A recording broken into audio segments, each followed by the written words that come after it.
Three, two, one. What is happening, guys? This is Logan Robinson from Here to Spear, presented to you by NoleGaming.com. We are here live from Charlotte, where Florida State is your 2023 ACC champion. A wild roller coaster of a game. But when you've got a true freshman quarterback coming in to start, you're just asking for it. And what a game it was. Florida State's defense absolutely dominates and keeps Florida State in this one. Big plays made by Lawrence Toafili on the defensive side. Also, you got to talk about Braden Fisk and Jared Verse, your biggest stars of the night defensively. Big time interception from Tatum Bethune to erase points from Louisville. Man, oh man, Florida State's back at the top of the ACC, and Mike Norvell gets it done with a true freshman quarterback. With me this evening is Dustin Lewis, or should I say, with me this morning is Dustin Lewis, our editor-in-chief at NoleGaming.com, and up at the top is our lead basketball writer and official football game writer, Austin Beasy.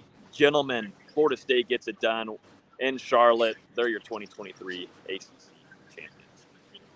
What a game. All season, we've seen this team overcome adversity, show resiliency, come back in games, and I mean, it was just all kind of on display tonight, the fight that this team had. A shorthanded offense, starting a true freshman. We knew the defense was going to have to step up, and I mean, they did more than that. They jumped up, held Louisville to under 200 yards, lowest this season.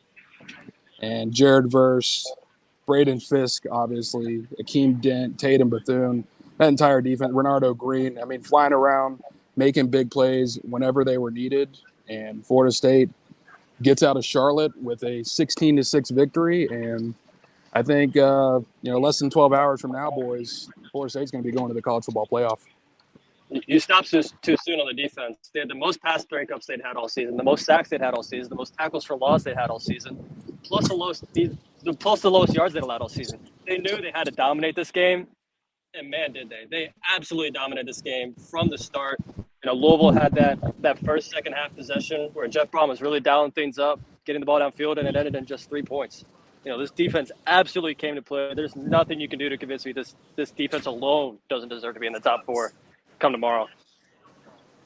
Yep, we just got done hearing from Mike Norvell, and he made his argument for Florida State to make it into that college football playoff. Obviously, we'll talk at the very end of what happened in the world of college football, but things are going to get interesting here for that college football playoff committee. But for sure, it seems like Florida State steeled themselves here in Charlotte to get that win, and it was a roller coaster ride. And I think Florida State staying disciplined too, not allowing some flags and these penalties kept them. They had to do everything they could, and this defense and Adam Fuller did a phenomenal job. And the pressure that was coming on the inside, Braden Fisk was an absolute effing monster, absolutely effing monster. And Jared Verse too. Those two guys right there just got paid big time. Listen, I know Toafili had a big part in this win. Braden Fisk should have been ACC championship MVP. I mean, 3 sacks, 4.5 tackles for loss. Yeah, he was so good. I don't even know how many total tackles he finished with. It must have been. I think it was maybe more. I think it was 10. Yeah. But he was just unblockable all night. And there's clips going around from the first quarter where they're like, this guy moves like a wide receiver. He was just so good. And it was from the first drive of the game. I mean, Braden Fisk made a giant impact on this game from beginning to end. I mean, just making crucial plays throughout. Obviously gets the sack that kind of led to Florida State taking a knee here and finishing this victory off. But a man on a mission tonight, and this is a guy who transferred in from Western Michigan to Florida State to bring championships back to Tallahassee, and he did that tonight with a career performance. This was the best game of his college career. Just insane on the biggest of stage for Braden Fisk to step up and guide the Seminole defense. He got himself paid tonight. It's plain and simple. He got himself paid. I was talking to him after the game just for a split second when he was celebrating with the team, and I just asked what kind of an adrenaline rush was that, and he said, "Man, it was fucking crazy." it was, and he was the one cutting the sod there on the turf as much as he could. It wasn't the easiest to cut up here in Charlotte, but they got it done. Man, let's talk about Brock Glenn real quick too. We saw Tate Rodemaker come out here during warm-ups. He was fully dressed. He was actually running around, doing the usual Tate Rodemaker athletic, just jumping around, throwing balls downfield. Comes out dressed, and then Brock Glenn gets the start. What are y'all thoughts on Glenn? Obviously, true freshman quarterback. Dustin, you and I were talking last night at the hotel. Like, if they throw out a true freshman quarterback, just get ready for a lot of clunky things to happen on offense. And Florida State had to get creative, and they did that with Lawrence Toafili in the Wildcat, big-time 73-yard run there, and eventually a 2-yard touchdown after that. But take us through Brock Glenn and the quarterback play there and what Mike Norvell had to do on the spot to kind of maneuver this offense to get down the field. Yeah, Brock Glenn, obviously a very promising prospect for Florida State moving into the future. But everyone's got to remember, this wasn't a guy who was supposed to play important snaps this season, let alone start a game in the ACC championship. I mean, it's been a crazy couple of weeks. Losing Jordan Travis, having Tate Rodemaker go through this concussion protocol and miss tonight, and then, putting Brock Glenn out there in Charlotte for his first opportunity. He played the first meaningful snaps of his career last week, coming in after Tate went down against Florida for those two plays. So, yeah, it was kind of expected for this one to be ugly early on and, for most of the first half. And Brock Glenn had some bright moments tonight, had some mistakes, obviously. It seemed like he started to settle in a little bit there, but you could definitely tell that Louisville defense. I mean, they were just pinning their ears back and coming after Brock Glenn, not respecting that passing game at all. The playmakers didn't always help him out. We saw those drops from Keon Coleman, but, at the end of the day, a win is a win, and I'm sure Brock Glenn would tell you that. Yeah, especially early on. Louisville was really sitting on those runs on early downs, on first and second down. They were daring Florida State to beat them over the top. And, we were talking up the press box, like the deep shot has to come at some point. You got Johnny Wilson one-on-one. You got Keon Coleman one-on-one with no safety help. We all thought those wide receiver screens are early. We're going to open something up later in the game. It never really came besides that one drop from Keon Coleman down the field. And even that was set up by like a quarterback draw. So it wasn't what we expected. You had to break out the wild tofu, as I was calling it up in the press box, and he ran for 118 yards on 10 carries. I mean, he did absolutely everything you needed him to in this game. Yeah, and I was just going to say that was the biggest sequence of the game when Florida State came out with that wildcat look in the third quarter, and Toafili was able to make that counter and then go back and attack that right side. And it was the same play every time. Yeah, 73-yard run, the second longest in ACC championship history, and then the very next play, he punches it in for the only touchdown of the 2023 ACC championship. So, yeah, well-deserved MVP for Lawrence Toafili. I mean, he was on one tonight, obviously, and sparked this team when they needed it, especially, with Trey Benson. We haven't really talked about him, but he looked a little banged up there tonight, so it was good to see Toa get in there and perform in a spot where he was extremely needed. It was just so funny because every Wildcat play was the exact same, and it worked every single time. I don't know why Louisville couldn't stop it when they were stopping every other run. But, hey, man, an ACC championship's an ACC championship. You get it however you can. Yeah, and I was going to say, too, for Brock Glenn's sake, these drops from Keon Coleman, Kyle Morlock also had a big one there that would have gone for a first down.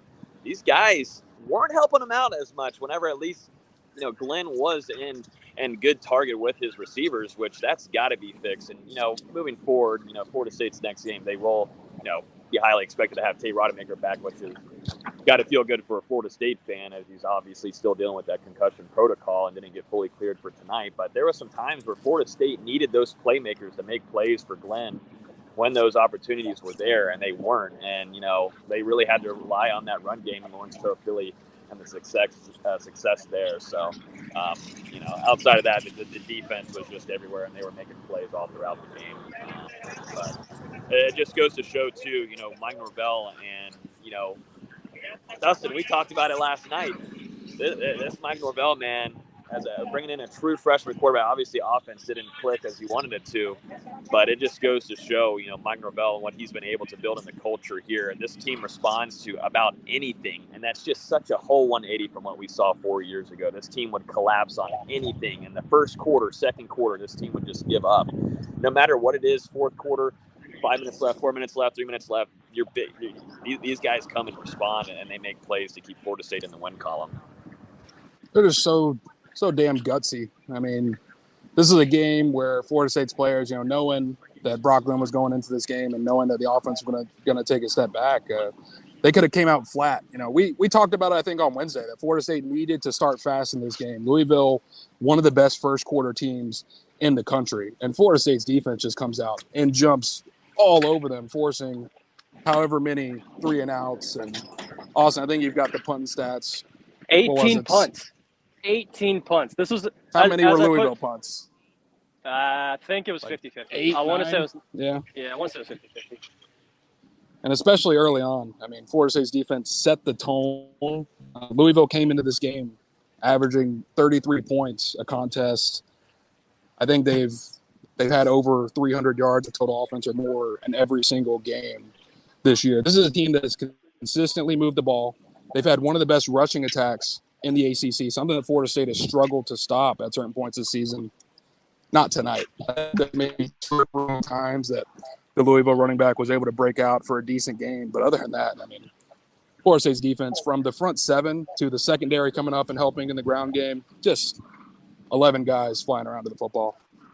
Yeah, I put in the recap. I started the article with this. There's that old phrase, you go to a boxing match and a hockey game broke out. FSU went to the ACC championship game and a Big Ten game broke out. I mean, 18 punts, the offense was sloppy. It was really just a battle of field position, really the entire first half and really the whole game. You know, if Tatum Bethune doesn't get that interception right in this end zone, you know, it might be a much different outcome that we're talking about. But the defense was just so unbelievably good. The special teams had their mishaps. You know, there was that botched snap on the punt right here, but, you know, Florida State's defense did their job. And that's what it comes down to at the very end.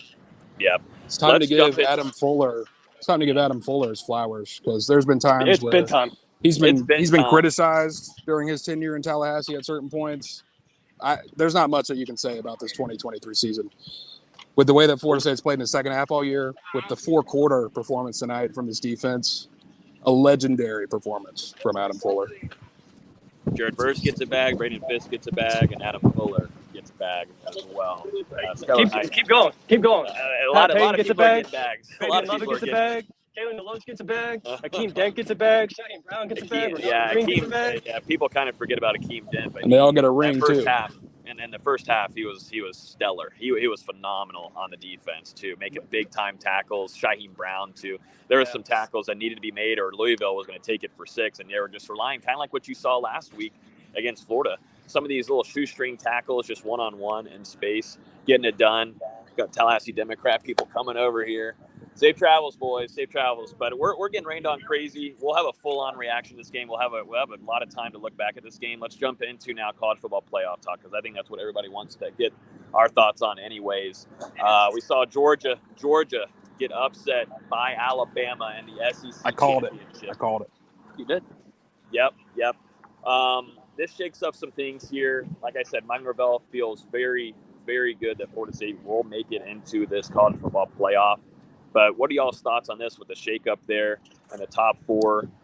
What is y'all's idea of what happens next? And I think a lot of Florida State fans are worried here because, you know, you don't have Jordan Travis. You should have Tate Rodemaker back, though. The committee's got a lot to decide on here, and not a lot of power. I don't think they do. I mean, really, what they have to decide on in Florida, as far as Florida State, is do the Seminoles move up to number 3? Or do they stick at that 4 spot? There's no doubt an undefeated conference champion, like we heard Mike Norvell say, the most wins against FBS teams with a winning record in 2023. I mean, this team has done it from beginning to end and had this perfect campaign. They're going to the college football playoff. It just depends, you know, with Georgia's loss, are they going to drop all the way out now and Florida State jumps up a spot? I think right now you're looking at Michigan number 1, Washington number 2, Florida State number 3, and then you got to kind of figure out between Alabama and Texas at that number 4 spot. But it's got to be Texas. At least in my opinion, Washington versus Florida State, New Orleans. I agree, and to me, it's got to be Texas at that 4 spot. Otherwise, why even have games? Why do we have these head-to-head results? Texas went into Tuscaloosa, into Bryant-Denny Stadium, and beat them by 10. It wasn't even like it was like a last-second play where you could go, you know, maybe if you change this, it's a different outcome. Texas beat them. And they beat them pretty good. To me, Texas has to be that 4 slot. Otherwise, what are we doing in the regular season? Why does the regular season matter? No. So I agree with you. I think it's Michigan 1, Washington 2, Florida State 3, and Texas at 4. As you said, Washington, Florida State in the Sugar Bowl in New Orleans.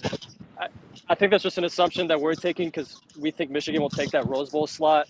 The Rose Bowl already has the Big Ten affiliation for conference champions. I just think that makes the most sense for their fan base. And, Florida State's right back where they started last season in New Orleans. I think it's a great storyline.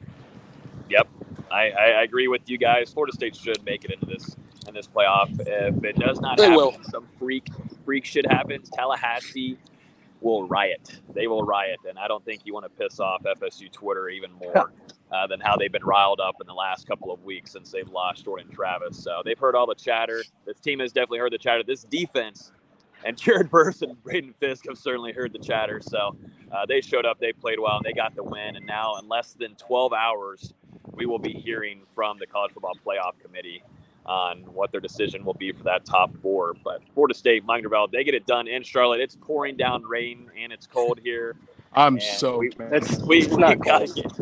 got to get out of here. We got to get out of here. But we'll have a full-on show on Wednesday at 7 p.m. recapping this game fully, giving our full thoughts on this.